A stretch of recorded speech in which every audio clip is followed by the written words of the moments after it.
গ্রেফতার করা হয়েছে ভারতের প্রধানমন্ত্রী নরেন্দ্র মোদী। দিকে আজ থালাপতি বিজয় ক্ষমতায় বসার প্রথম দিনই সরাসরি হুঁশিয়ারি দেন নরেন্দ্র মোদীকে।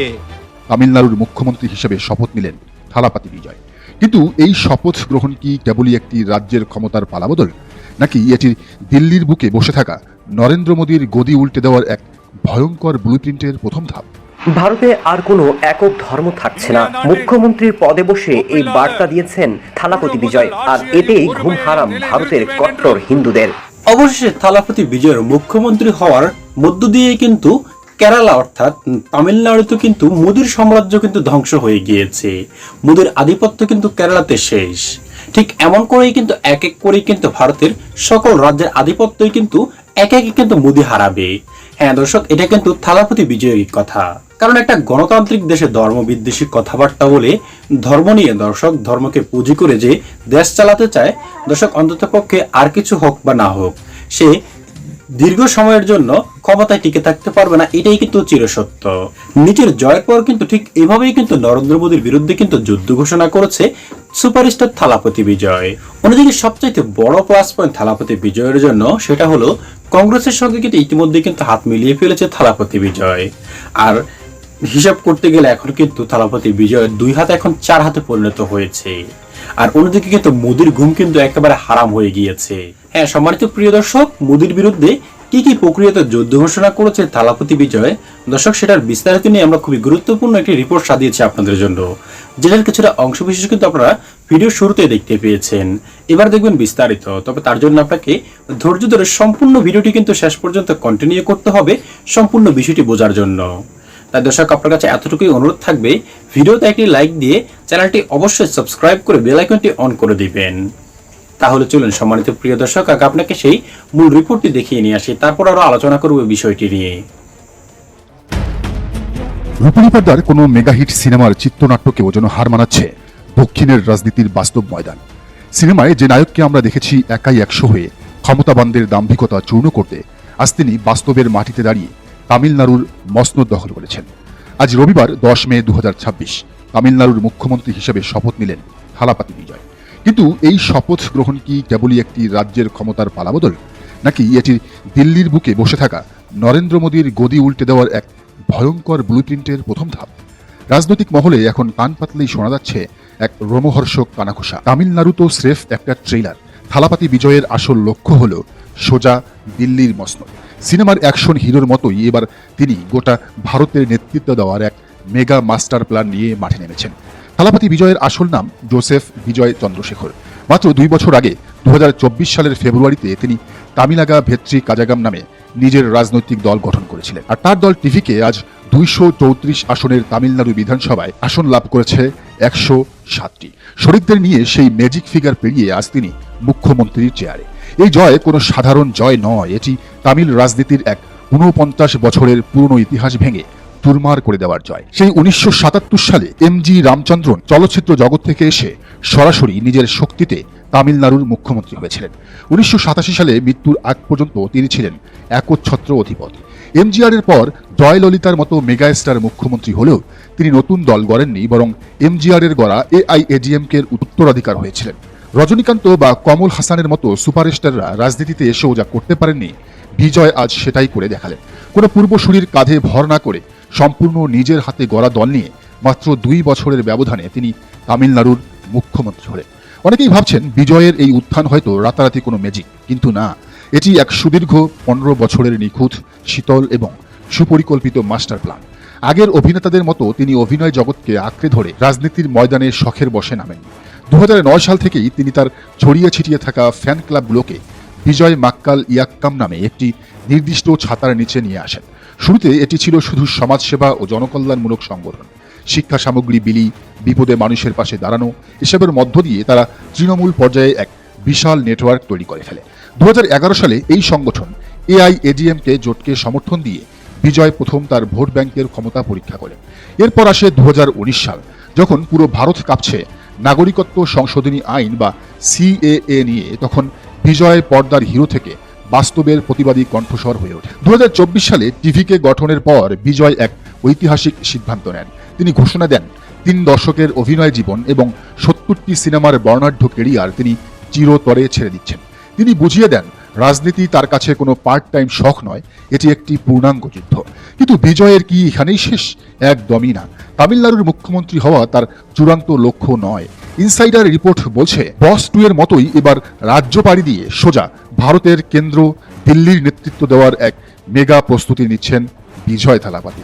তার প্রধান এবং একমাত্র টার্গেট হল নরেন্দ্র মোদী এবং তার উগ্র হিন্দুত্ববাদী রাজনীতির পতন ঘটানো। বিজয় চান তামিলনাড়ুতে এমন একটি মডেল সরকার তৈরি করতে যা মোদীর গুজরাট মডেলের কাউন্টার হিসেবে গোটা ভারতের মানুষের কাছে এক নতুন আইডল হয়ে দাঁড়াবে, যেখানে হিন্দু, মুসলিম, বৌদ্ধ, খ্রিস্টান সবাই একসাথে একই ছাতার নিচে বসবাস করবে, কিন্তু কারো উপর কোনো জুলুম নির্যাতন হবে না। টিভিকে কোনো সাধারণ আঞ্চলিক দল হয়ে থাকবে না। খুব শিগগিরই ভারতের 28টি রাজ্যে টিভিকে এর কমিটি ছড়িয়ে দেওয়ার এক মাস্টার প্ল্যান হাতে নেওয়া হয়েছে। এই পরিকল্পনাটি যে কোনো থ্রিলার সিনেমাকেও হার মানাবে। ভারতের বিভিন্ন রাজ্যের সুপারস্টারদের যাদের বিপুল ফ্যান বেজ এবং জনসমর্থন রয়েছে তাদেরকে টিভিকে এর পতাকা তলে একত্রিত করার ছক কষা হচ্ছে। এর মাধ্যমে তরুণ প্রজন্মের সেই বিপুল শক্তিকে কাজে লাগানো হবে যারা মোদী সরকারের বেকারত্ব, দুর্নীতি এবং দমন পীড়নে হতাশ। ইতিমধ্যে গোটা ভারতে বিজয়ের এক বিশাল ক্রেজ তৈরি হয়েছে, ভক্ত তৈরি হয়েছে। তার এক একটি বক্তব্য সোশ্যাল মিডিয়ায় ভাইরাল হয়ে যুব সমাজের মনে প্রতিবাদের আগুন জ্বালিয়ে দিচ্ছে। তো আমার আজকের এই ভিডিওতে যারা যারা ভারতের তামিলনাড়ুর সেই আলোচিত রাজনৈতিক ব্যক্তিত্ব বিজয় থালাপতি, সিনেমার হিরো থেকে বাস্তব জীবনের হিরো, এই মুহূর্তে পুরো ভারত কাঁপাচ্ছে যে নায়ক, তার নাম হচ্ছে বিজয় থালাপতি। কারণ তিনি এখন নায়কের তকমা থেকে সিনেমাতে যেমন তিনি সিএম হিসাবে বেশ কয়েকটা ছবিতে অভিনয় করেছেন, এবার বাস্তব জীবনে সেই মুখ্যমন্ত্রীর পদটাতে তিনি বিজয় অর্জন করেছেন। তবে সমস্যা ছিল আপনার টানা কয়েকদিন একটা অনিশ্চয়তা ছিল জোট ইস্যু নিয়ে। অর্থাৎ তিনি বা তার দল, যে দলটা, সেই দল নাম হচ্ছে তামিলাগা ভ্যাট্রি কাজাগাম, সংক্ষেপে টিভিকে, তারা এই নির্বাচনে 108টা সিট তিনি প্রথমবারের মতন পেয়ে গেছেন। তো সর্বোচ্চ সংখ্যক সিট পেয়েছেন। আমরা সবাই অপেক্ষা করছিলাম কখন তিনি শপথ গ্রহণ করবেন, কিন্তু ফ্যাক্ট হয়ে দাঁড়াইছে সরকার গঠনের জন্য তার যেই সিটটা দরকার সেটা হচ্ছে 115+। দেখুন তার তো আছে 108টা, তাহলে কিভাবে? আলোচনা ছিল যে বিরোধী দল যারা আছে, ছোট ছোট দলগুলো, তারা জোট বাঁধে আবার এই বিজয় থালাপতিকে হারানোর জন্য বা সরকার গঠন করতে না দেওয়ার জন্য তারা আবার একটা জোট বাঁধে কিনা। কিন্তু সবাইকে অবাক করে দিয়ে আজকে সুখবর হচ্ছে সবকিছু ঠিকঠাক থাকলে আগামীকালকে হয়তোবা শপথ দিতে পারেন বিজয় থালাপতি। তো কিভাবে 108 থেকে তার বর্তমান সমর্থন বা সিটের সংখ্যা 118 হয়ে গেল, আসুন দেখি। এই মুহূর্তে তার দল টিভিকে দাবি করছে যে তারা 118 জন বিধায়ক অর্থাৎ এমএলএ সমর্থন পেয়েছেন, যা সরকার গঠনের জন্য প্রয়োজনীয়ত যেটা প্রয়োজন তার চেয়েও কিছুটা বেশি।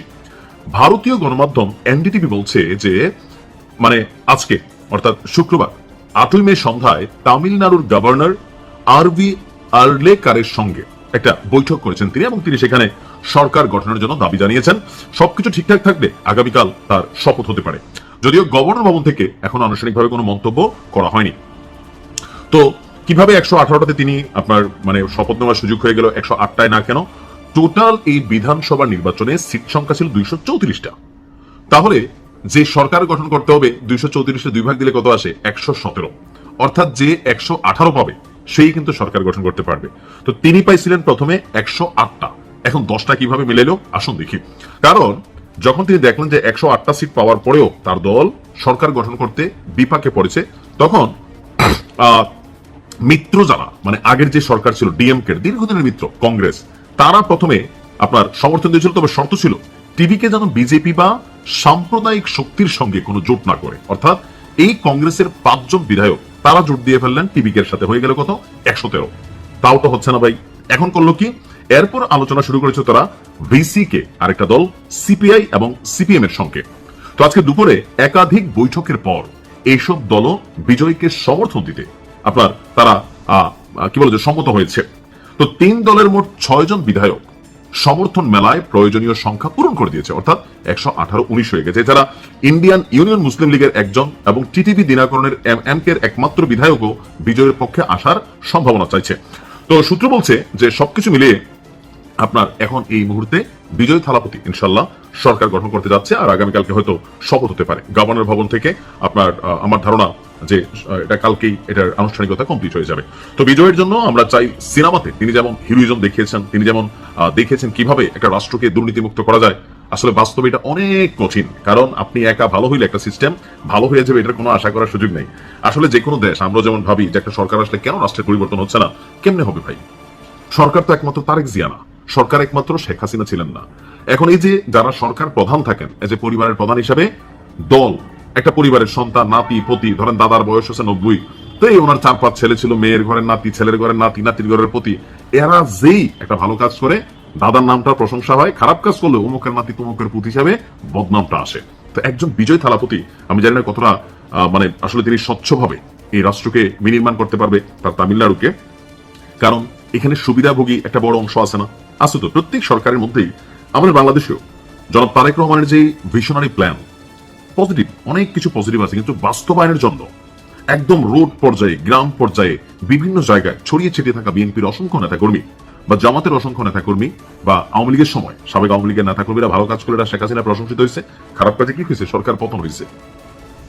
এই বিষয়গুলা আসলে ফ্যাক্ট হয়ে দাঁড়ায়। তারপরেও আমি পজিটিভ মানুষ, বি পজিটিভ, আশাবাদী মানুষ, আশা করি ভালো কিছু হবে। ভালো থাকুন, আসসালামু আলাইকুম। সম্মানিত প্রিয় দর্শক শ্রোতা, আজকে নরেন্দ্র মোদী ভারতের প্রধানমন্ত্রী কিন্তু গত 15 বছর আগে কিন্তু ছিল থালাপতি বিজয়ের মতোই কিন্তু মুখ্যমন্ত্রী ছিল, আর ধীরে ধীরে কিন্তু দর্শক এক এক ধাপ অতিক্রম করেই কিন্তু আজকে প্রধানমন্ত্রীতে পরিণত হয়েছে। আর থালাপতি বিজয়ের দর্শক যে অবস্থা দেখা যাচ্ছে, মাত্র 2 বছরের রাজনৈতিক ক্যারিয়ারেই কিন্তু সাফল্য যেভাবে তাকে ধরা দিয়েছে, মুখ্যমন্ত্রী বনে গিয়েছে, তার হয়তো বা 15 বছরও লাগবে না ভারতবর্ষকে স্বাধীন শাসন করতে। যেমনটা কিন্তু থালাপতি বিজয়ের সমর্থন দেখা দিয়েছে জনগণের মধ্যে, বিশেষ করে তার দর্শক ফিল্ম ইন্ডাস্ট্রির যে জনপ্রিয়তা, অথবা সারা ভারতবর্ষের মানুষ এমনকি বিশ্বের অনেকেই কিন্তু তাকে কিন্তু চেনে। আর সেই সুবাদেই কিন্তু দর্শক থালাপতি বিজয় তার মূল লক্ষ্য যেটা, সেটাকে কাজে লাগাতে, অর্থাৎ সেটা কাজে লাগিয়ে প্রধানমন্ত্রী হতে দর্শক বেশি সময় কিন্তু লাগবে না আমার মনে হয়। কারণ ইতিমধ্যেই কিন্তু ভারতের জনগণ থেকে শুরু করে দর্শক বিভিন্ন রাজনৈতিক দলও যেভাবে মোদির বিরুদ্ধে লেগে গিয়েছে, কারণ মোদির ধর্মবিদ্বেষে যে কার্যকলাপগুলি, এমনকি তার সমর্থনে যে নেতাকর্মীরা রয়েছে এই পশ্চিমবঙ্গের শুভেন্দু অধিকারী থেকে শুরু করে দর্শক সকলেই কিন্তু এখন কিন্তু ধর্মবিদ্বেষী কথাবার্তা বলছে। আর যার ফলেই কিন্তু ভারতের দর্শক যারা গণতান্ত্রিক প্রক্রিয়াতে চলে, ভারতের জনগণ যারা রয়েছে দর্শক, তারা কিন্তু এখন কিন্তু একে একে কিন্তু মোদির বিরুদ্ধে গিয়ে কিন্তু দাঁড়িয়ে যাচ্ছে। আর যেগুলো দেখেই কিন্তু দর্শক রাজনৈতিক বিশ্লেষকরা কিন্তু বলাবলি করছেন যে হয়তোবা মোদির সময় কিন্তু শেষ হয়ে আসছে। সম্মানিত দর্শক শ্রোতা, এই রিপোর্টগুলি দেখার পর আপনার কি এটা মনে হয়?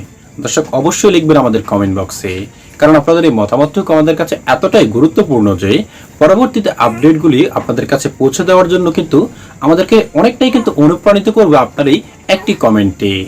দর্শক শ্রোতা, আজ এখানেই শেষ করছি।